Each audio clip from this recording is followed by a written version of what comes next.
అయితే ఎంత ఏంటంటే నా స్టూడెంట్, నా దగ్గర చదువు చెప్పుకున్న స్టూడెంట్ ఈ స్టేజ్ ఒక లింక్డ్ఇన్లోని నాకు ఉద్యోగం ఇచ్చారు. నా స్టూడెంట్ నాకు ఉద్యోగం ఇచ్చారు.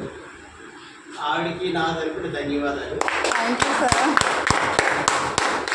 సో పర్ మంత్ నేను హై స్కూల్లో కష్టపడి పనిచేసినా సరే నెలకి 47,000 రూపాయలు వస్తుంది కటింగ్ పోను. కానీ ఈ స్టేజ్లో 1 మంత్లో 10,000 అంటే 10,460 రూపాయలు. సో ఈ నెల నేను సిల్వర్ అవ్వడానికి ట్రై చేస్తున్నాను. అలాగే నా కింద ఉన్న ఐడీలు కూడా నెక్స్ట్ 2 డైరెక్టర్లు అవ్వడానికి సిద్ధంగా ఉన్నారండి. Okay, thank you. ఇంకా ఉన్నారు